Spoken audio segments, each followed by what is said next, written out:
Ujambo na karibu tena mpendwa msikilizaji, mahali popote pale unapoendelea kusikiliza na kutegea sikio sauti hii. Hii ni sauti ya ndugu yako Imani Nchimbwa, kama kawaida, katika siri ya mambo yaliyofichika, na kwa ruhusa yake Loba Tite naja tena mbele zenu wapendwa zani, na kipindi mada hii ambayo tayari mzaliwa pia ambaye ni Zurula Sa ameshaileta kwetu. Kama kawaida, naja kwenu katika lugha ya Kiswahili. Ndugu zangu, kama jinsi unavyoona, tema inahusu ahadi aliyopewa Abrahamu. Ahadi aliyopewa Abrahamu ilikuwa ahadi ya namna gani? Katika Biblia za kisasa, Abrahamu na hata katika vitabu vingine ambavyo vinaitwa kwamba ni vitabu vitakatifu, Abrahamu anaitwa kwa jina la Abrahamu. Katika dini zingine anaitwa Ibrahimu, na wengine labda wataita kwa jina lingine, lakini jina lake halisi kabisa ni Sangu. Sangu ambaye inaweza ikamaanisha vivyo baba, yes, za Bwana hivyo. Kwa hiyo walio wengi watafikiri kwamba labda Abrahamu sijui alikuwa ni Mwebrania ambaye alikuwa ni mzungu, wazo wengine labda watachukulia kwamba labda alikuwa Mwarabu, jinsi wanavyoweza kupenda kufanya. Lakini historia hii ambayo ni ya Sango, huyu Sango si mwingine, ni mtu mweusi. Maana mimi nawaambia kila wakati kwamba historia yote ambayo imeandikwa ndani ya Biblia za kisasa, kuanzia kitabu cha Mwanzo hadi kitabu cha Ufunuo, ni historia ya mtu mweusi ambayo wazungu walibadilisha, wakaweka mambo yao, wakabadilisha majina, na ndio maana mnakuta kwamba jina la mtu linabadilishwa katika lugha nyingine. Maana kikawaida watu hawana hata mantiki, hawatumia hata mantiki namna gani jina la mtu linaweza kubadilishwa, kwa sababu wewe unazungumza lugha fulani na jina la huyo mtu linaendana na lugha yako. Hiyo haiwezekani. Kuna tofauti kati ya kubadilisha jina la mtu na kutoa maana ya jina. Mimi ikiwa jina langu linamaanisha hivi, lakini sio kwamba mimi mtaniita kwa hiyo maana ya jina langu. Mtaniita tu kwa jina langu, lakini mkiichunga, mkihifadhi maana ya jina langu, hiyo haina tatizo. Lakini kitendo cha kumuita Yohana katika lugha ya Kiswahili, halafu hiyo hiyo tena mnamuita Jean katika lugha ya Kifaransa, aidha mnamuita sijui John katika lugha ya Kiingereza, na wengine katika lugha zingine wanamuita hivyo, huyo sio mtu mmoja tena, wamesha kuwa wahusika ambao ni mbalimbali. Maana jina la mtu haliwezi likabadilika kwa sababu ya lugha fulani. Jina la mtu linabaki vile vile tu. Sasa mjiulize, kwa nini jambo hilo? Katika hizo dini zenu, katika vitabu mnavyoita kwamba vitakatifu, mara anaitwa hivi, anaitwa hivi, jina la mtu haliwezi likabadilika. Na hata huyu ambaye mnaita Mungu, hata Mungu wenu mnampatia majina, kwa sababu katika lugha fulani nyinyi mnamuita hivi, katika lugha nyingine mnamuita vile. Ni kwa sababu sisi tunapozungumza tunamuita tu, lakini yeye ni mmoja tu. Hapana, sio mmoja, yaani ni miungu. Na hapo nyuma, mnapoenda nyuma ya hayo, mtakuja kuona kwamba si muumba, bali ni demoni ambazo ziko nyuma ya hayo mambo. Ndugu zangu, sio mada hiyo. Leo tutaenda kuongelea kuhusiana na ahadi aliyopewa Sangu, ambaye wataita ndani ya Biblia za kisasa kwa jina la Abrahamu. Kwa hiyo ikiwa mtu anatoa ahadi ya kufanya kitu vizuri, aidha kitu fulani kwa mtu fulani, aidha kwa jamii, aidha kwa, tuseme tu, ahadi unapoitoa, cha msingi kabisa ni kutekeleza ahadi ambayo umeitoa, kwa sababu usipofanya hivyo ni kama vile umedanganya, umesema uongo. Wewe si mtu mzuri, kwa sababu ahadi, wengine wanasema ahadi ni deni ambayo wewe mwenyewe umeahidi, sio kwamba labda umelazimishwa kwamba ufanye hivyo, lakini wewe mwenyewe umejitokeza ukasema kwamba nitafanya hivyo. Lakini huyu anayempatia ahadi, tutaenda kuangalia ni nani anayempatia ahadi, kwa sababu anayempatia ahadi hawezi kusahau.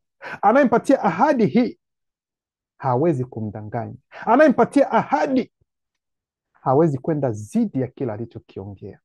Ni tofauti sana na ahadi ambazo sisi katika hali inayoonekana tutaenda kupewa. Nitakuja kesho, kesho angalia huyu mtu haji.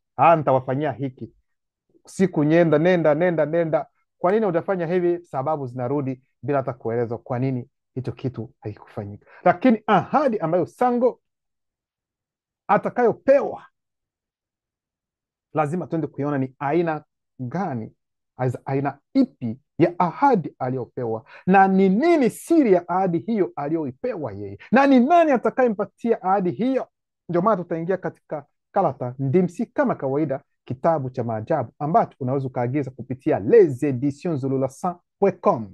Nasema kila mara kwamba bado vitabu hivi vingali katika lugha ya Kifaransa, bado katika lugha ya Kiswahili. Neno likiruhusu, labda ili zikatokea kwamba vikaja katika lugha ya Kiswahili, lakini neno limeruhusu kwamba niwe na tafsiri kidogo kidogo yale ambayo yameandikwa katika lugha ya Kifaransa na ndio natafsiri katika Kiswahili, lakini haijasemekana kwamba tayari kimeshakuwa kitabu cha Kiswahili. Hapana, maana bado nami pia ningali katika uanzishwaji, tungali tunaanzishwa, na ndio maana tunatoa kile ambacho tunaweza tukakifanya kwa wakati huu, na pale ambapo neno linaweza ikaruhusu, basi kwa nini visije.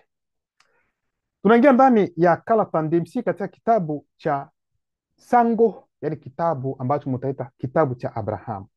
Kitabu cha Abrahamu hamwezi mkapata ndani ya Biblia za kisasa, hakipo. Kama gisi mnaweza mkasoma kitabu cha Mwanzo sura ya 5 mstari wa kwanza hivi, wanasema hiki ndicho kitabu cha Adamu, lakini tafute hicho kitabu cha Adamu hautakipata. Tutaenda katika Sango, lakini mnajua kwamba mafundisho yetu huwa yana vipengele mbalimbali. Ndio maana tutaenda kwenye kipengele cha kwanza, kitahusu wasiwasi wa Sango. Wasiwasi wa Sango ambayo wataita Abrahamu, wasiwasi wa Sango, kwa sababu tunajua kwamba Sango, wakati ambapo ahadi hiyo itakapokuja, itakapomtokea, atakapoahidiwa, atakuwa na umri kadhaa, yaani atakuwa na umri ambao umeenda sana, katika hali inaonekana tunasema atakuwa ameshakuwa mzee, lakini alijikuta kwamba akiwa na umri huu mkubwa bado hajawa hata na mtoto hata huyu mmoja. Na tunajua kwamba alikuwa tajiri kweli kweli wa mali, mifugo, fedha, dhahabu. Alikuwa tajiri kweli kweli. Nasi tunajua kwamba sisi ambao tunatoka katika bara hilo kipenzi ambalo ni Munyele, ambao ni wasi, ambao utasema Afrika, tunajua kwamba walio wengi huwa wanasema kwamba ni vizuri unapokuwa tajiri za vingine lazima uwe na watoto ili wapate kurisi mali, wapate kurisi kile ambacho we baba ulikuwa nacho, unawatia urisi watoto wako. Lakini yeye Sango, ambaye nyote mnajua kwamba ni mweusi, akiwa na mke wake ambaye ataitwa kwa jina la Kinye, ndani ya Biblia sasa watamuita Sara aidha Sarahi, atajikuta muda umeenda, amezeheka na yeye na mke wake, lakini hawana mtoto yeyote. Hicho kitu kilimfanya aingie katika wasiwasi. Maana wasiwasi utakuwa kwa namna gani? Utajiri huu kweli ameshajua kwamba kuna mtu ambaye anaweza akamwachia huu utajiri, lakini si mwanaye, si mtoto ambaye ametoka ndani ya matumbo zake, aidha matumbo yake kama gisi wengine wanavyosema. Sasa itakuwa namna gani kuhusiana na utajiri wote wa hali ya juu bila kuwa na mtoto? Kwa hiyo hapo ndipo wasiwasi ukaingia, na akasema kwamba kwa sababu tunajua kwamba ili mtoto apate kuzaliwa, yaani kutakuwepo na uwepo wa roho mbalimbali. Kuna aina mbili za roho ambazo zitakuwepo. Kuna roho msimamizi wa uzazi, lakini pia kuna roho msimamizi wa utangulizi katika hali inayoonekana. Maana yake ni nini?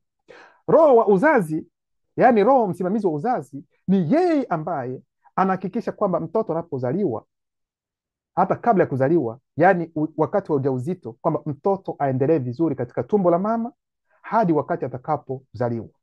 Mtoto asizaliwe na ulemavu wowote. Swali ambalo lipo sasa, wale wanaozaliwa na ulemavu, je, huyo roho yupo au hayupo? Alama ya kuuliza. Kwa hiyo huyo roho ndiye yuko hapo kuhakikisha kwamba hata wakati ambapo mama amekuwa mjamzito, mtoto anakuzwa. Na ni watoto wa namna gani? Maana sio kila mtoto sasa ambaye ulinzi utakuwa namna hiyo, mtaenda kuelewa. Kwa hiyo huyo ndiye hadi pale ambapo mtoto atakapozaliwa yeye yupo, lakini hapo pia kutakuwepo na roho ambaye sasa wakati mtoto anapotoka katika tumbo la mama, ili kwamba mtoto atoke vizuri na aingie katika hali inayoonekana bila kuwa na matatizo yoyote, hapo ndio tunaona roho mwingine ambaye anaitwa ni roho msimamizi wa utangulizi katika hali hii sasa inayoonekana. Mtoto anatoka tumboni alafu anakaa anaingia katika hali hii inayoonekana. Sasa akasema kwamba hao hawaja niruhusu mimi kupata mtoto, maana wao wana uwezo wa kunifanya mimi nipate mtoto. Sasa hivi muda huu nimezeheka, mali ninazo ni kweli, lakini sasa sina hata mtoto. Mke wangu tasa hajawahi hata kuharibu mimba jinsi watu wengine wanavyosema. Ni wasiwasi wa Sango. Ndio maana Sango anaweza kusema kwamba katika Sango sura yake ya kwanza mstari wa 88 hadi 98 inasema, baada ya matukio haya mutatidi ni nani? Mutatidi ndiye roho anayewaongoza na kuwatawaza walioanzishwa. Mutatidi watamchukua ndani ya Biblia za kisasa, watasema kwamba yeye ni Mwenyezi Mungu, yeye ni Bwana, sijui malaika wa Bwana, yeye anachukua nafasi kama vile Mungu katika Biblia za kisasa. Lakini mutatidi ni kaka yetu wa kiroho, ni kaka yetu ambaye ni roho waagizo kula vitu, ambaye yeye anawaongoza na kuwatawaza wale watu ambao wameanzishwa, wale watu wanaotembea kulingana na ukweli wa neno lake Luba Tite, muumba pekee wa kweli. Yeye anasema sasa, Sango, baada ya matukio haya Mutatedi alinitokea mara ya 4. Ina maana kwamba sio mara yake ya kwanza, sio mara yake ya pili, sio mara yake ya tatu Mutatedi kumtokea Sango, bali ilikuwa ni mara ya 4 Mutatedi kumtokea Sango. Lakini wakati huu atakapomtokea atakuwa na namna nyingine ya kufanya, yaani atamwambia mambo mengine ambayo yako tofauti na nyakati hizo 3 ambapo aliwahi kumtokea kabla ya kumtokea kwa wakati huu wa 4. Atamwambia namna gani? Mutatedi alimtokea mara ya 4 na kusema kuna nukta mbili: usiogope. Kuna mkato. Kwa nini Mutatedi anaanza kusema kwamba usiogope? Kwanza, kitu cha kwanza, unajua kwamba yeye alikuwa katika wasiwasi kwa sababu umri wake umeenda. Mke wake pia yuko tena katika hali ambayo mwanamke anaweza beba ujauzito. Kwa hiyo muda umeenda, wasiwasi unaingia, utajiri anao, ameshaanza kujitayarisha ili kuondoka katika hii inaonekana, kwa sababu anapokuwa mzee anajua kwamba nguvu zinaanza kuisha, na hapa muda ni muda, naweza nikatoka katika hali hii inayoonekana. Ndio maana Mutatedi atakuja na kumwambia kwanza, usiogope Sango, nende ngumba, yaani mimi ni ngao kwako, thawabu yako itakuwa kubwa sana.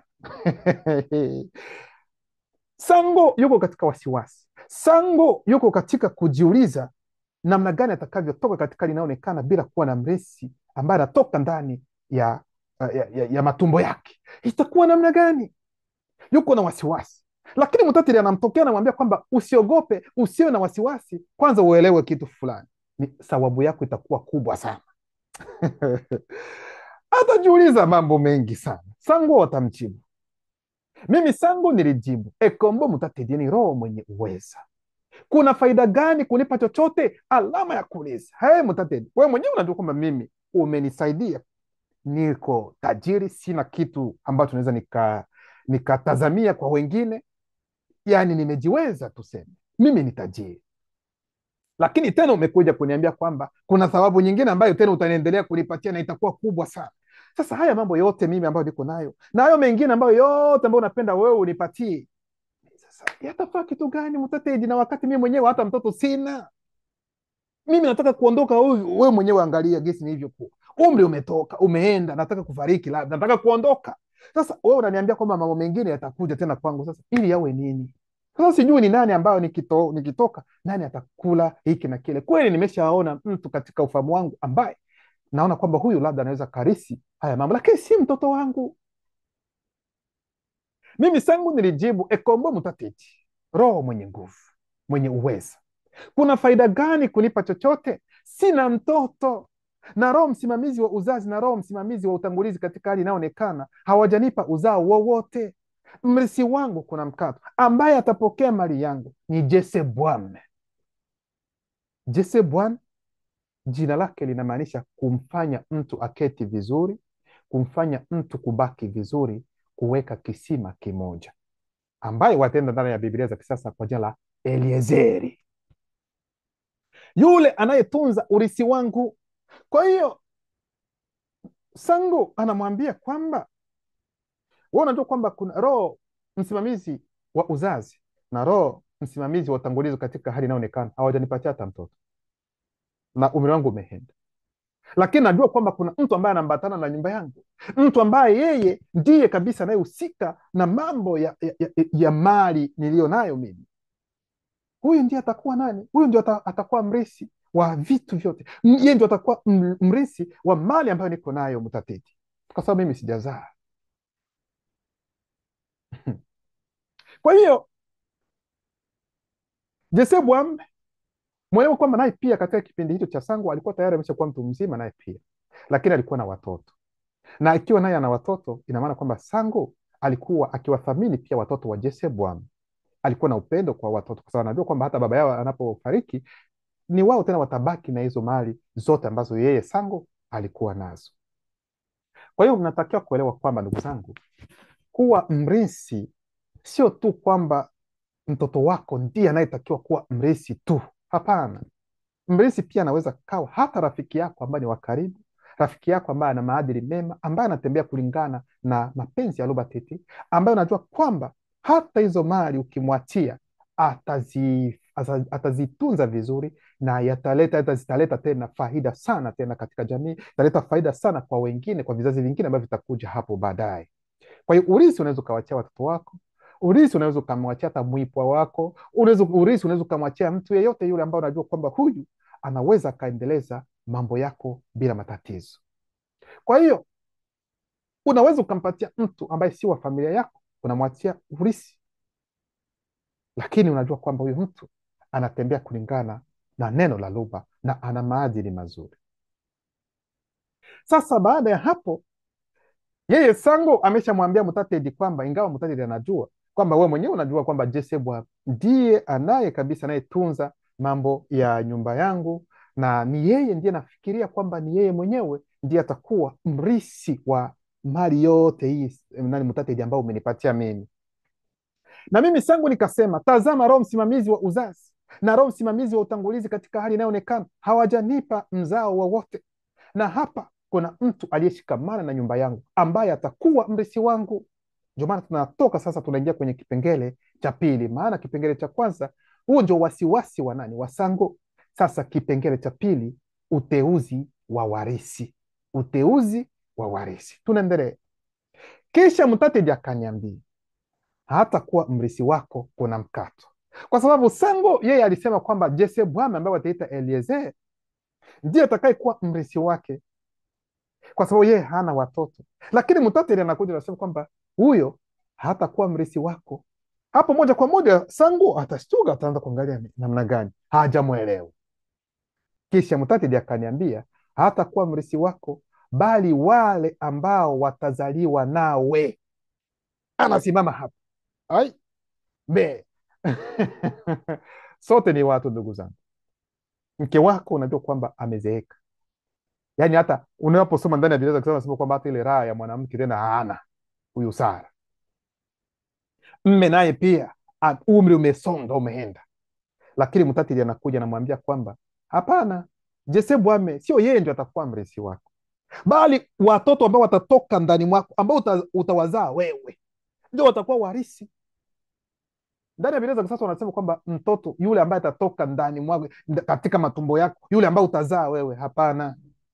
Mutatedi anaposema anajua ni nini ambacho kitatokea, kwa sababu anajua kwamba wakati fulani Sango ataenda kwanza kutembea na mwanamke mwingine ambaye atapata mtoto ambaye mwingine ambaye ataitwa Senga, ambaye ataitwa Ishmaeli, na baadaye atapata huyu mtoto ambaye aliahidiwa tena zaidi. Kwa hiyo Mutatedi anapozungumza anazungumza, anajua ni nini anachokizungumza, sio kama ndani ya Biblia za kisasa ambapo wataona yani Isaka ndiye mtoto ambaye wanasema ndio mtoto wa ahadi. Kwa hiyo Ishmaeli kwa mujibu mwingine yani unaweza ukafikiri kwamba labda Ishmaeli si mtoto wa Abrahamu ndani ya Biblia za kisasa. Hata wakati huyu Mungu alipokuja kumjaribu Abrahamu, wanasema kwamba umchukue mwana wako wa pekee. Mtoto wa pekee namna gani, wakati yeye Isaka alikuwa na kaka yake ambaye alizaliwa kabla yake anayeitwa kwa jina la Ishmaeli. Si mnaona? Kwa hiyo kuwa mtoto pekee ni kwa sababu hakuna na mbele na nyuma, hakuna mwingine, ni wewe mwenyewe ndio kuwa mtoto pekee. Wenda wewe na maana nyingine ya kusema mtoto pekee kwa mujibu wao ni namna gani, lakini hivyo ndivyo ilivyokuwa. Kwa hiyo ndio maana hapa Mutatedi atamwambia kwamba hapana, huyo hatakuwa mrisi wako, bali watoto ambao watatoka ndani mwako, katika yani wewe ndio utawazaa.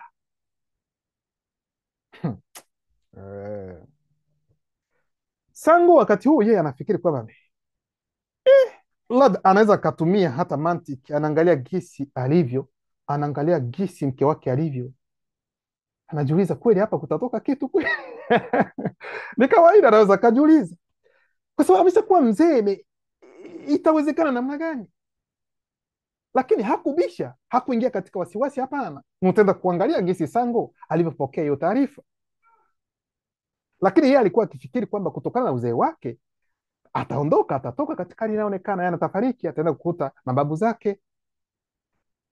Kisha Mutatedi akanitoa nje, kuna mabano kiroho. Sasa sikilizeni kwa makini ufunuo wa hali ya jao ambao mtaenda kupata kwa siku ya leo, ambao hamwezi mkapata sehemu zingine. Tulia vizuri kaka, dada, sikiliza. Kisha Mutatedi akanitoa nje, kuna mabano kiroho, na akaniambia kuna nukta mbili.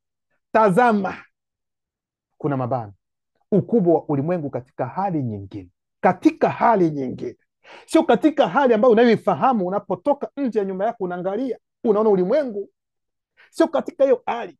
Lakini kwa sababu yuko kiroho, ataangalia ulimwengu huu, ataangalia katika hali nyingine, itakuwa tofauti na kisi alivyo na utaratibu wa kuangalia ulimwengu. Ukubwa ulimwengu katika hali nyingine, tunafunga mabano wakati wa usiku, tunafungua mabano. Tazama baadhi ya roho zao walinzi, tunafunga mabano na uhesabu nyota ikiwa unaweza, alafu tunaingia ndani ili mwende kupata ufunuo ambao upo, ufunuo wa hali ya juu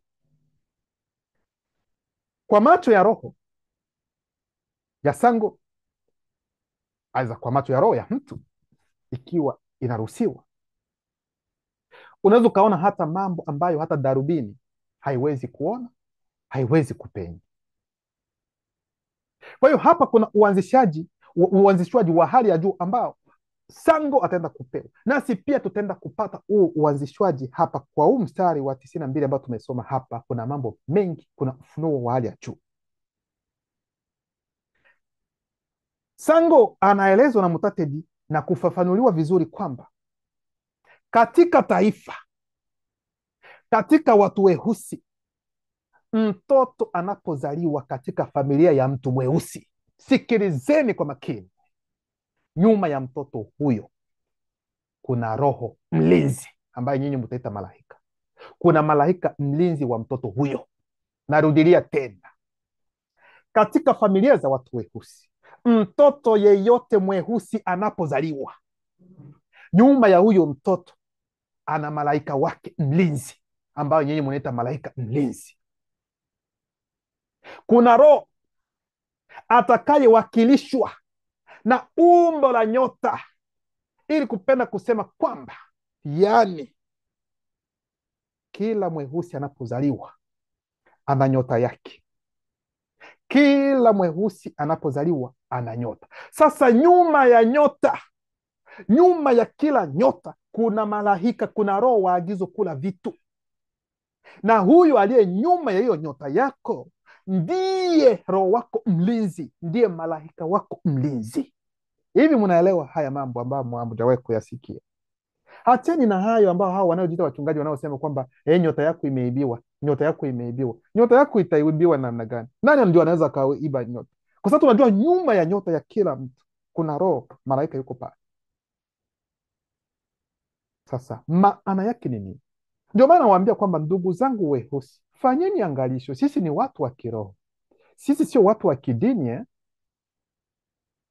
Ikiwa unajua kwamba nyuma yako yani kuna roho mlinzi, sasa wewe unafanya mambo ambayo ni ya ajabu, mabaya hivi, unafikiri kwamba huyo malaika mlinzi, huu ulinzi atakupatia kweli?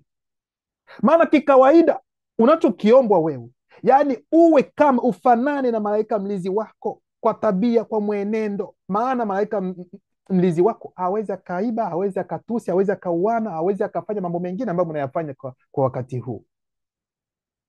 Sasa ikiwa sivyo, unafikiri kwamba ulinzi utakuwa nao na matokeo yako yatakuwa namna gani? Ndio maana nyinyi ndugu zangu weusi nyote ambao mko hapa, mnaojiita kwamba sijui ni akina nani na wengine ambao wanafanya mambo ambayo si mazuri, wezi, wauaji, majambazi, wengine wanaofanya wengine wakose haki na mengine, tambueni kwamba nyote majina yenu yameandikwa katika kitabu cha uzima.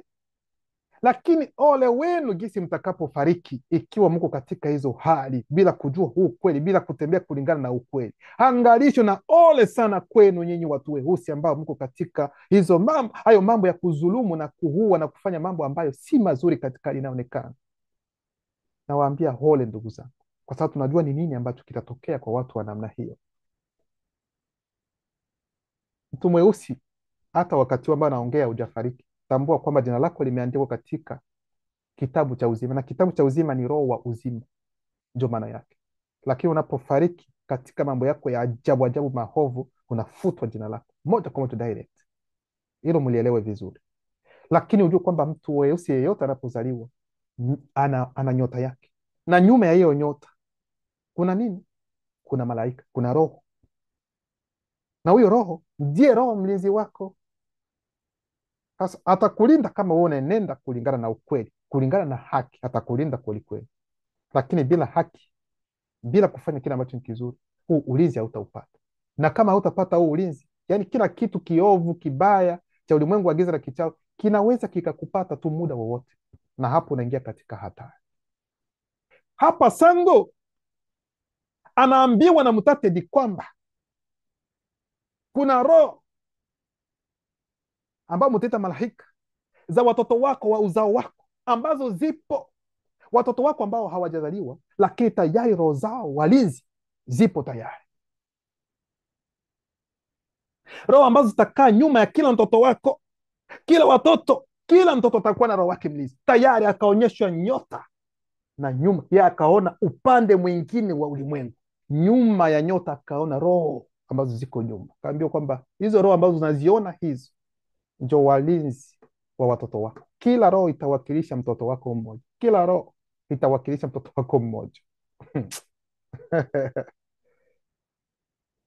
Ndio maana Mutatedi akamwambia kwamba roho za watoto wako ambao watazaliwa tayari zipo. Kabla hata watoto wako hawajazaliwa, hizo roho zipo za gizo kula vitu.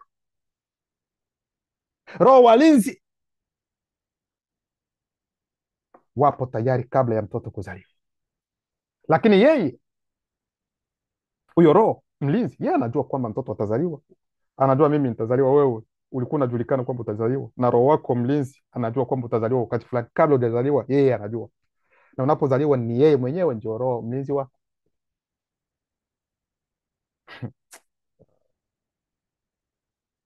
Na Mutatedi akatangaza, ndivyo utakuwa uzao wako. Ni namna hiyo ndivyo uzao wako utakavyokuwa. Kwa hiyo Sango, nyota zile ambazo aliweza kuziona, ingawa hawezi kuzihesabu zote na kuzijua hesabu yake, kwa sababu alikuwa katika hali nyingine tofauti na hii hali inayoonekana, ndivyo utakuwa uzao wa Sango. Mimi Sango nilimwamini Mutatedi, kwa hiyo hakuwa na wasiwasi kutokana na maneno ambayo Mutatedi aliyoyaongea kwamba watoto wako watakuwa hivi, angalia hivi na hivi. Sango alikubali na akaamini, kwa sababu kuna watu wengine ambao wanaweza wakapewa taarifa ya ukweli kabisa lakini wasiamini, bali Sango, kitendo cha yeye kuamini kile ambacho Mutatedi alimwambia, hii pia ndio sababu Mutatedi aliniona kuwa mwadilifu. Ndani ya Biblia za kisasa ni kwamba Mungu alimuona Abrahamu yeye ni mwadilifu. Huyu ni Mutatedi, kaka yetu mkubwa katika ulimwengu wa kiroho.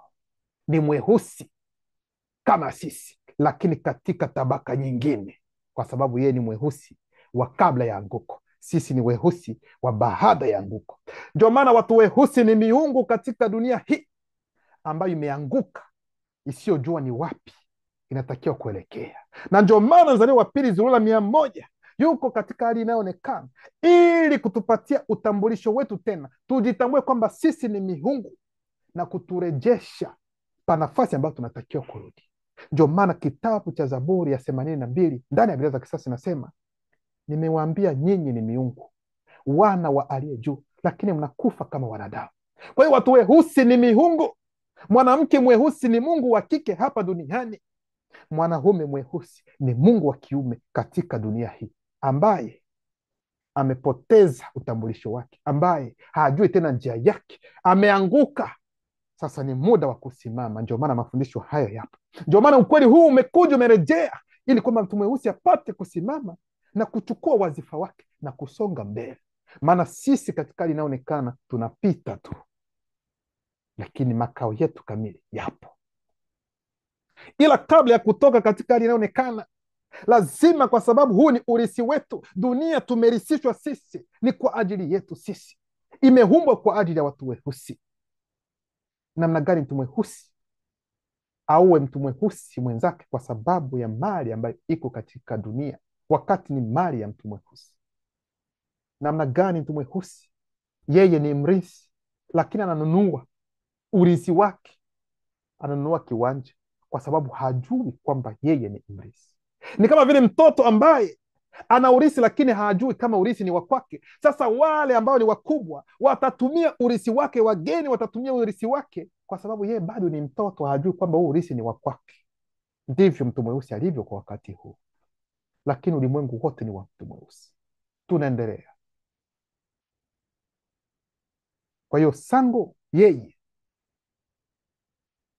alivyokuwa akijifikiria yeye katika ufahamu wake, Mutatidi alikuja kumwonyesha tofauti, kwamba wewe unajiona kwamba umekuwa mzee, unataka kuondoka, unataka kufariki, kwamba hauwezi ukazaa, lakini mimi nakuambia utofauti wa kile ambacho nafikiri. Naye Sango akaamini. Mutatidi akaniambia zaidi, nende Mutatidi, mimi ndiye roho niye kutoka Wasejedu, yani Afrika Mashariki, ili kukupa nchi hii umiliki. Tunajua historia ya Mutatidi tena alivyofanya, kwa sababu Sango alizaliwa Wasejedu, alizaliwa Afrika Mashariki, lakini itakiwa kwamba atoke hapo Afrika Mashariki kutokana na hali ambayo ilikuwa wakati huo. Baba yake alikuwa mwabudu sanamu, mama yake yeye alikuwa ameanzishwa na ndiye aliyemfunza, aliyemwanzisha kabisa Sango. Watu wengine walikuwa na tabia, yani walikuwa na mambo mabaya, mambo ambayo si mazuri. Ndio maana Mutatidi akamwambia ondoka hapo, alafu nitakuonyesha sehemu ambapo utaenda. Ndio maana akamwambia kwamba si mimi ndio nilikutoa hapo Wasejedu, hapo Afrika Mashariki, ili kwamba uje katika Wase Mutonga katika Afrika ya Kati. Sasa mimi nakuambia kwamba nakupa hii nchi, nakupa udongo huu, utaumiliki wewe. Baada ya kupata hiyo taarifa, ndipo akasema, kutokana na hilo nikasema, ekombo Mutatidi, roho mwenye uwezo, nitajuaje kwamba nitaimiliki? Ni kweli sijakataa ulichokiongea kwamba mimi nitamiliki, kwamba watoto wangu mimi nitazaa, hapo mimi sijakataa, lakini napenda kupata uhakikisho Mutatidi, ni namna gani mimi naweza nikajua, aidha ni ishara ipi, aidha ni alama gani ambayo itaniambia kwamba mimi kweli kweli hiyo nchi nitaenda kuimiliki, kwa sababu mimi niko hapa, mimi si mfalme, si nini, nitaenda tu, sitaenda kwenye nguvu, aidha ninyanganye, no, hiyo sio, lakini hiyo nchi nitaimiliki namna gani? Mutatidi akaniambia, roho yako inajua. Loba. Mutatidi akamwambia kwamba mimi sitakuambia chochote kwa sababu roho yako inajua. Roho yako inajua maana yake ni nini? Maana yake kuna mambo ambayo roho yako inawezi ikajua, lakini ubongo wako haujui chochote. Mfano, upo tu katika tatizo, umeingia, yani unaangalia umepata suluhisho, hakuna. Kuna jambo ambalo linakusumbua, unaanza kufikiria, unawaza, haujui chochote, unaambia wengine, bwana, mimi nina tatizo hili, labda unaweza ukapata suluhisho, nao pia wanafikiria, hakuna. Sasa utaamua tu, unaingia katika tafakari tu, labda hata chumbani kwako, weza sehemu fulani, unatulia tu, unapunga hewa nini, unapiga, unaanza kufikiria, unaanza kutafakari kuhusiana na tatizo ambalo linakusumbua, na moja kwa moja katika tafakari ni kama vile ni kama vile unaona mwanga ambao unatokea. Naposema mwanga, yani ni unapata wazo, ni kama vile wazo inakujia moja kwa moja, yani moja kwa moja unapata suluhisho kwa jambo ambalo lilikusumbua kwa muda, unapata majibu, unapata suluhisho. Kwa nini sasa ni wakati huo ndio unapata hiyo suluhisho? Ni kwa sababu suluhisho hilo lilikuwa ndani ya roho yako na si ndani ya ubongo wako. Ndio maana ulianza kufikiri katika wakati wako, lakini ilitakiwa sasa wakati huo uingie katika ufahamu wa roho yako, ili kwamba roho ipate kutolea hilo suluhisho, na ujue kwamba kwa sababu kuna mambo ambayo roho inajua, imeshaona, lakini bila wewe kujua. Ndio maana kuna wakati ambapo unaweza ukaota ndoto, katika ndoto unaona kwamba kama hapa nimeshawahi kufika hapa. Hata unaweza kuwa unatembea katika hali inaonekana tu sio ndoto, unafika sehemu unasema hapa ni kama vile nimeshawahi kufika. Kwa hiyo roho ana uwezo mbalimbali wa mambo kama hayo. Ndugu zangu, mnatakiwa kuyaelewa. Kwa hiyo moja kwa moja unapata suluhisho tu moja kwa moja, kwa sababu suluhisho hilo lilikuwa tayari ndani ya roho yako. Sasa roho muda huu ambao unatafakari ndio akatuma sasa kwenye ubongo kama napata jibu hapa, napata suluhisho moja kwa moja. Ni kama ni mfano, Tuseme tu mfano, kuna njia mbili, yani unatembea unakuta mbele kuna njia hizi mbili, ah, kushoto uende kulia uende kushoto. Hapo unaanza kutumia mantiki, sema mbo, hapa natakiwa ende kushoto, lakini unasikia sauti ndani mwako kwa sekunde chache, hata nusu sekunde, kwa haraka sana inakwambia nenda kulia, hairudi. Lakini pale utatumia mantiki na kusema no, utaanza kufikiria, sema no, hacha niende kushoto. Unaenda kushoto, unapoenda kushoto kule, kuna mara unavamiwa, kuna mara kunatokea hali ambayo iko hivi, moja kwa moja ai, ningesikia kale ka sauti ambayo kaniambia kwamba niende kulia, kwa sababu hiyo ndio sauti ya roho yako. Yani roho huwa anaongea na sisi, lakini walio wengi wanapuuzia tu, na sauti ya roho sio kubwa. Hata hivyo, wewe tu, tatizo iko wapi? Si unaenda na bla bla bla. Roho yako inaongea na wewe kila wakati, lakini hauko makini, haupendi kusikia. Ndio maana hata wakati mtu anapoenda kuiba, roho inadunda ndani, kwa sababu roho yenyewe haiko tayari, haikubaliani na kile ambacho tunakifanya. Kuna wakati utasikia sema, hacha, sio vizuri, acha kufanya hivyo. Roho nyingine mawazo mengine anakuja, leo fanya tu, tatizo iko wapi? Unachukua tu hivi. Hata mtu ambaye anapoenda kuua mtu mwingine, ufahamu wake ndani unamwambia kwamba hacha, lakini kuna ingine maliza tu, angalia huyu katili, angalia anasema hivi, anaangalia, fanya tu, maliza huyo. Lakini roho, ndio maana hakuna mtu ambaye anaweza akajitetea wakati wa hukumu, maana roho ya mtu inajua kila kitu. Kuna ufahamu wa ndani wa mtu ambao hauwezi ukaudanganya. Inashinda hata kamera gisi mnavyo rekodi, unapofanya hivi na kurekodi, alafu baadaye wanakuonyesha, angalia wewe ndio ulifanya hivi. Kwa wakati mtu anaweza kabisa akasema kwamba hiyo ni AI, ni artificial intelligence, wakati watu wanaanza kukimbilia huko lakini huwezi ukafanya ukabisha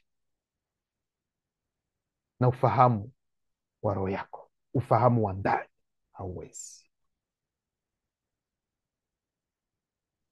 Ndio maana Mtatedi akamwambia kwamba roho yako inajua, kwa hiyo wewe ingia. Ni kumwambia kuingia katika tafakari, na roho yako itakupatia jibu. Namna gani utajua kwamba namna gani utamiliki hiyo nchi, namna gani utamiliki huo udongo, utakuwa wako namna gani? Roho yako itakwambia, wewe nenda tu katika tafakari na ikafika kwamba jua lilipoanza kutoweka kutoka mbele ya macho yangu, usingizi mzito wa ajabu ulinishika mimi Sango. Hey, wakati huo Mtatedi ametoka kidogo. Sasa hapa tumeona kwamba Sango Mtatedi alimtoa kiroho. Sasa je, hapa gisi anavyoongea hapa, bado yuko katika roho, aidha ameshakuwa katika mwili? Na ikiwa yuko katika roho, namna gani roho yake? Kwa sababu hapa tumesoma, na ikafika kwamba jua lilipoanza kutoweka kutoka mbele ya macho yangu, usingizi mzito wa ajabu ulinishika mimi Sango. Je, alikuwa katika roho? Ndiyo, alikuwa katika roho. Sasa swali ambazo tutajiuliza, je, ikiwa alikuwa katika roho, ina maana roho yake, aidha roho inaweza kulala? Je, roho inaweza kulala? Roho ya mtu inaweza ikalala? Nitasema ndio, roho ya mtu inaweza kulala. Wengi wataniambia imani umechanganya, kwa sababu mafundisho mengine umeshawahi kusema kwamba roho hailali. Tutaenda kuambia namna gani roho inaweza kulala, lakini haiwezi kalia kama jinsi unavyosema inalia, machozi inatoka. No, namna gani? Tutawaonyesha namna gani roho inaweza kulala, na sio usingizi unaotokana na uchovu ambao sisi tunaupata. Hapana, bali kuna usingizi wa kiroho.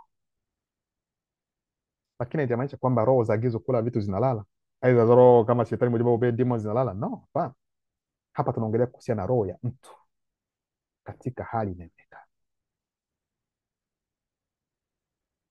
Usingizi huo kuna wakati ambapo ulianza, ni wakati gani? Tutasoma kwanza. Na ikafika kwamba jua lilipoanza kutoweka kutoka mbele ya macho yangu, usingizi mzito wa ajabu ulinishika mimi Sango. Nilijikuta nimeshikwa na uchungu, nikitumbukizwa katika giza nene. Kuna mabano, roho wa giza alikuwepo hapo. Tunafunga mabano, alafu tunaweka nukta. Mutatedi, mnatakiwa kuelewa kwamba amekuja, alifunga macho ya roho ya Sango. Hivi sijui kama naelewa. Ndio hapo wakati yeye anapoanza kusinzia, anapelekwa, yani Mutatedi amekuja kufumba macho ya roho ya Sango, ndipo akatumbukia katika usingizi. Tena wanawambia usingizi wa ajabu, sio usingizi wa kawaida ambao mtu atalala kwa sababu usiku umejizirisha, nimechoka, nienda kulala. Naisho kwamba labda atalala hupo alafu ataanza kunguruma aiza atalala alafu ataanza kuota ndoto zingine, anafuatiliwa sio kwa namna hii. Kuna mambo kadhaa ambayo ataenda kuyaona tofauti na kile ambacho sisi tunaweza tukakipata katika hali hii inaonekana sasa. Kwa hiyo alipoingia katika giza hilo nene, yani muelewe hata hilo giza si giza la kawaida, maana tumeona kwamba nyuma kuna roho wa giza ambaye alikuwepo pia. Maana hilo giza lilimwogopesha Sango. Kikawaida mtu mwanaume, giza linapojizirisha sio lazima uogope moja kwa moja, lakini yeye alipotumbukia katika giza hilo aliogopa, alipata wasiwasi. Ndio maana nikasema kwamba ulikuwa usingizi ambao ni mzito, tena usingizi wa ajabu, si usingizi wa kawaida, kwa sababu roho hiyo ilifumbwa. Macho ya roho ya Sango yalifumbwa na nani? Na Mutatedi, ambaye ni roho anayewaongoza na kuwatawaza walioanzishwa. Ndio maana tunajua historia ya mtu wa kwanza kabisa kufumbwa macho. Roho ya mtu wa kwanza kufumbwa macho sio mwingine, ni Moto. Katika kitabu cha Eboteli sura ya kwanza sura ya 117 hadi 118 inasema, hapo ndipo mimi Moto nilipoangukia katika usahaulifu wa utupu wa asili. Utupu sio wa uche, yani wa bure. Kuna mabano, roho wa utupu alikuwa pale, tunafunga mabano. Uwepo usio kuwepo, tunafungua mabano. Kwa wale wa hali inayoonekana, tunafunga mabano. Wa uwepo usio kuwepo wa hali inayoonekana, kwa sababu mimi Moto nilikuwa pia ufahamu wa hali inayoonekana. Mimi Moto ghafla nililala usingizi mzito, hii chini ya hatari ya mudima iyo, yani roho wa usingizi. Kwa hiyo usingizi ambao utaupata pia sio usingizi wa kawaida, sio usingizi unaotokana na uchovu kama kisa ilivyosema, hapana. Na nyote mnajua kwa nini Moto, yani Mutatedi alikuja pia kufumba macho ya roho ya Moto, ili kwamba Moto asione namna gani mtu atakavyotolewa kutoka ndani mwake, maana angeliona, macho yake ya roho yangeliona. Kama hawa wakati huu ambao wanapenda kutengeneza, kama wana uwezo wa kutengeneza mtu ambaye anapumua, ambaye anaishi, ndio maana watabaki tu kutengeneza vitu ambavyo vinafanana na mtu na nini, lakini hawawezi wakaweka uhai ndani, kwa sababu Moto macho yake ya roho yalifumbwa. Ndio maana hawawezi wakafanya chochote kuhusiana na hilo. Kipengele cha 3, ufunuo wa kutisha. Sango baada ya kuingia sasa katika giza nene, usingizo mzito tena wa ajabu ukamshika. Kuna mama ambayo atayaona sasa. Sango sura ya kwanza mstari wa 99 hadi 106 inasema, Mutatedi ananiambia ujue hili, sehemu kubwa ya wazao wako itakaa katika uvuli wa bonde la mauti. Itaingia, hiyo sehemu kubwa itaingia katika utumwa mkubwa, chini ya ushawishi wa mnyama mkubwa na wa ajabu wa baharini wa kiroho, ambaye ana nguvu kubwa katika ulimwengu wa kichawi. Historia hii ndio ile ambayo wanaBiblia wataichukua, watasema kwamba wana wa Israeli walikuwa katika utumwa nchini Misri, kwamba Farao ndiye aliyewaweka wana wa Israeli katika utumwa. lakini sio hivyo. Hii historia haijawahi kuwepo. Historia halisi ilikuwa ni watu weusi wasioanzishwa ndio wataingia katika utumwa wa kiroho ambao utasababishwa na demoni ya kwanza kabisa kuwepo, kuzaliwa, ambayo hiyo demoni inaitwa kwa jina la ngungwa ngando la lemba. Hiyo ndio itaweka watu weusi katika utumwa, wale wasioanzishwa, lakini sio watu weusi wote. Sasa itabidi sasa taifa litaingia katika utumwa huo ambao ni utumwa wa kiroho na sio utumwa wa kimwili. Hapana. Ndio maana watamchukulia huyu dragon, alikuwa dragon, nyoka dragon wa baharini, ambaye ni demoni ya kwanza. Watasema kwamba ni Farao, kwa sababu tunajua kwa Farao, hata mnaposoma kitabu sijui kama Yeremia au Isaya kama sijakosea, wanamuita kwamba Farao ni mamba, yani ni mnyama wa baharini. Kwa hiyo walichukua Farao wakamweka kwamba yeye, yani walichukua, yani walibadilisha, kuliko kuweka hiyo demoni ya kwanza, wakasema ni Farao. Maana mafundisho watu tumesha kuyatoa kuhusiana na utumwa wana wa Israeli nchini Misri, huwa haujawahi kuwepo. Maana hata historia haieleweki, haiko, hata haienei, hii haiko sawa. Hicho kipindi kipo na vidhibitisho vipo hata ndani ya Biblia za kisasa. Utumwa wanawaambia kwamba ulifanya miaka 400. Kuna kitabu kingine kinasema kama ni miaka 430. Musa alizaliwa katika kipindi kwenye mwanzo wa utumwa, ndio maana wakamficha, maana walitaka kumuua. Farao alitaka kumuua, kwa sababu ni wakati huo huo. Sasa watawaambia kwamba Musa akakaa tena kwa Farao kwa muda wa miaka 40, kwa sababu binti Farao alikuja kumlea. Akatoka hapo baada ya kuua mtu, akakimbia hadi wapi? Midiani. Akakuta kuhani anaitwa Yethro, akawa huko akafanya miaka 40 pia. Yehova Yahweh Elohim akamtokea akasema, nenda sasa ili aende kukomboa watu. Ameshakuwa na umri wa miaka 80. Akaenda kukomboa wana wa Israeli. Walipokuwa njiani wakirudi, wanafika kwenye mlima, sijui mlima gani, sijui watoto wa Israeli walipenda wapate maji nini, akafanya maji wakapata, lakini hakumtukuza Yehova Elohim El Shaddai. Mungu akasema, wewe lazima utafariki hapa hapa. Kanani ile utaiona, lakini no, hautaingia ndani. Alafu anakuambia Musa alifariki akiwa na umri wa miaka 120. Utumwa ulifanya miaka 400 kwa mujibu wao. Sasa namna gani mtu ambaye amezaliwa kwenye mwanzo wa utumwa na yeye ndo ametoa watu katika utumwa, lakini wanamwambia utumwa umefanya miaka 400, lakini aliyetoa watu katika utumwa amefariki na miaka 120. Sisi hatuko watoto tena, tumekuwa sasa watu wazima kwa sasa hivi. Ukweli umerejea na hamwezi mkatuburuta tena kama vile mlivyotuburuta kama watu ambao hawana hata mafikra, hawana hata sijui. Huu muda umepita huo. Historia zenu za kuungahunga ili kupenda kuonyesha kwamba labda ni wana wa Israeli kwamba ndio taifa la Mungu lile pale. Israeli yenu wako pale makombora na watu weusi wako pale tu. Mungu wa Abrahamu, wa Isaka, tusaidie. Wanapokuwa na matatizo, Mungu tusaidie. Huyo Mungu hawezi akawasaidia chochote, maana hata wale wanaoitwa mnaowaita kwamba ni wana wa Israeli hawamtegemei huyu Mungu wenu. Mmeshaona wamefunga kule kwamba Yehova tusaidia, Elohim tusaidie. Ni bomu kwa bomu tu, wanaangamiza kwa mabomu tu, boom, boom. Lakini nyinyi mnapokuwa katika matatizo ndio mnaanza kulia, Mungu tusaidie. Mtalia, mtachoka na mtapata msaada, kwa sababu huyu mnayeamini kwamba labda ni Mungu wenu ni demoni yenyewe, tunaleta matatizo katika bara letu. Hilo mlielewe. Bila kuingia katika ukweli huu, bila kutambua ukweli huu, muombe namna gani maombi yoyote yale ambayo mtapenda ili kwamba nchi zenu ziwe amani, hakutakuwa amani hata siku moja. Hili mlielewe vizuri, maana maombi yenu yanaenda sehemu ambayo si husika. Ili lazima watu walielewe, watu wasifanye mzaa na mambo ya kiroho. Umekuja kudanganywa na wakoloni ambao wamekuja kuwatanganya. Wakoloni wamewadanganya, wamewaweka katika ujinga, alafu wanawaambia kwamba wanapenda kuwaonyesha kuna paradiso.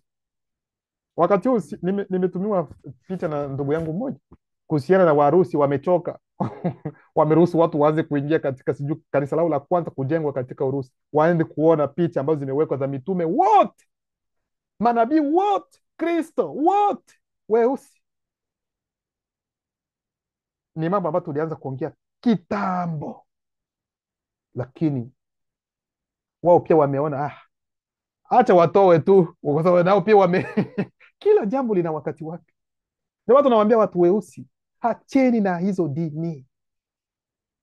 Wewe mtu mweusi hauna haja ya dini ili kuokolewa. Wewe hauna haja ya dini, unatakiwa uwe katika ukweli.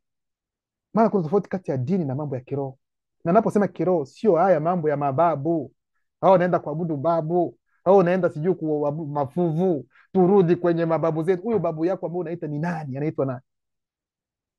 Rudi hapa, ndipo kwenye chimbuko lako, utambue ukweli jinsi ulivyokuwa, ujitambue wewe mwenyewe ni nani, ujue namna gani unaweza ukaenda ili kwamba upate kuokolewa. Uachane na dhambi, uache kufanya mambo uliokuwa ukiyafanya ukiwa katika hizo unazoziita kwamba ni dini. Ndugu yangu, wala usiogope, hapa umefika nyumbani. Ni kweli ni jambo ambalo labda ni ngeni kwako, ukawa na wasiwasi, lakini chunguza tu, hautajutia hata wakati mmoja. Mutatid aliniambia, ananiambia ujue hili, sehemu kubwa ya wazao wako itakaa katika uvuli wa bonde la mauti, itaingia katika utumwa mkubwa chini ya ushawishi wa mnyama mkubwa na wa ajabu wa baharini wa kiroho, ambaye ana nguvu kubwa katika ulimwengu wa kichawi. Kwa hiyo Sango, yani aliona hayo maono ya kutisha tena, yani alihisi hilo jambo, yani maono yenyewe, yeye mwenyewe alifanya kitu kimoja na kile ambacho watoto wake watapata, uzao wake utapata baadaye, ikiwa ni woga, kutetemeka kuhusiana na kukandamizwa na hiyo demon. Na pia alihisi namna gani watoto wake, uzao wake baadaye utaingia katika hilo. Alafu Mutati anaendelea kumwambia kwamba atamponda, kuna mabano, mtawala kimafumbo, yani atamtawala kimafumbo kwa kipindi kirefu sana, kinachojulikana nasi. Yani hicho kipindi ni kipindi ambacho kaka zetu wa kiroho wanakitambua, wanakijua. Tunaingia kwenye kipengele cha tangazo la ujio wa mkombozi mwenye uweza. Kwa hiyo sasa hicho kipindi, wakati yuko katika mahono, watoto wake wanasumbuliwa, wanaingia katika utumwa huo wa kiroho. Hiyo demoni inawasumbua, na sio demoni tu peke yake, hata watu wengine ambao waliokuwa wakifanya kazi kwa ajili ya ulimwengu wa giza la kichawi watawaweka watu weusi katika kipindi hicho, wasioanzishwa katika matatizo, yani watawakandamiza. Yani unahisi katika huku katika eneo, unahisi kama yani hauna uhuru, yani unajisi hauna amani, yani unajisi kama vile unakandamizwa na kitu fulani. Hizo ndio demoni zinafanya hivi. Sasa zitafanya hivi kupitia watu wale ambao wanawaongoza, zitafanya hivyo kupitia hizo dini, zitafanya hivi kupitia kila aina za nyanja, wale ambao wako nyuma yao, wale wafuasi wa shetani mlimwengu wa ulimwengu wa giza la kichawi, wanaofanya kutekeleza mambo hayo ili kuwaweka wengine katika utumwa. Hayo ndio mambo ambayo watu watahisi. Ndio maana sasa lazima kuwe na ukombozi. Ndio maana sasa hapa, hata akiwa katika hayo mahono, akiona hayo mambo, ataona ukombozi pia wa uzao wake. Hata hivyo, mnyama mkubwa wa baharini wa kiroho, ambaye sehemu kubwa ya wazao wako itakuwa chini ya ushawishi wa utumwa, itamlilia tetee. Hapana itamlilia Mungu, no. Itamlilia tetee, hapana itamlilia Yehova Elohim El Shaddai, no. Itamlilia tetee, hapana itamlilia baba fulani, no. Itamlilia tetee, hapana itamlilia Yesu, Jesus kuja utuokoe, no. Ndio maana mnalia na msikilizwi, kwa sababu mnaenda kuita tena, mnalilia kwa demoni ambazo zinawaweka katika matatizo. Tetee. Alafu baada ya kumlilia tetee, na ni mtupedamu, yani nabii mwenye nguvu wa jamii nyeusi, ambaye neno la tetee litamwamsha ili kuhukumu mnyama huyo mkubwa wa baharini, na kisha itatoka kwa faraja kubwa. Hii ndio hadithi ambao waliweka tu kuhusiana na hao wana wa Israeli watatoka, wataingia katika utumwa, watatoka hivi na hivi. Ni kuhusiana watu weusi ndio wanaelezwa hapa. Na wewe Sango, utakwenda kwa amani kuungana na baba mbe, yani mababu na M kubwa, yani wale ambao walitembea kulingana na ukweli wako katika makao ya walio hai, yani walioanzishwa. Mwili wako wa kimwili utazikwa baada ya uzee wa furaha. Kwa hiyo Mutotedi akamwambia kwamba Sango, ni kweli haya mambo ambayo umeyaona, maono ambayo umeyaona kweli yanakuhuzunisha, unawoga, lakini hautakiwi kwenda ukiwa katika ufahamu huo kuhusiana na kile ambacho utaona, ambacho umeona kitakachotokea uzao wako. Wewe utaenda kwa amani. Maana yake hiyo picha yote, taswira yote ya kuteseka kwa watoto wako hautaenda nayo, maana hauwezi ukabakibaki nayo unajiuliza itakuwa namna gani, itakuwa namna gani. No, hauwezi ukaenda kwa amani, lakini kwako wewe utaenda kwa amani. Hayo mambo yote ambayo umeyaona hayata kuwepo, hayata kuzuru wewe. Wazao wako hawatarejea hapa mpaka kizazi cha 4 kinachojulikana nasi, kwa sababu wasioanzishwa bado hawajapita kipimo katika makosa yao ili ni wafukuze. Sasa hapo ndio kutatokea pia utumwa ule wa kimwili sasa ambao watu weusi walipata. Hapo ni baadaye. Na wakati jua lilikuwa linatoweka kutoka mbele ya macho yangu na kukawa na giza kamili, ghafla palikuwa na ishara kuu katika anga inayoonekana. Ilikuwa taswira ya kiroho ya nabii Busi. Ndipo sasa akaona mahono, akaona taswira, akaona nabii Busi. Busi hajazaliwa, ambaye wataita Musa.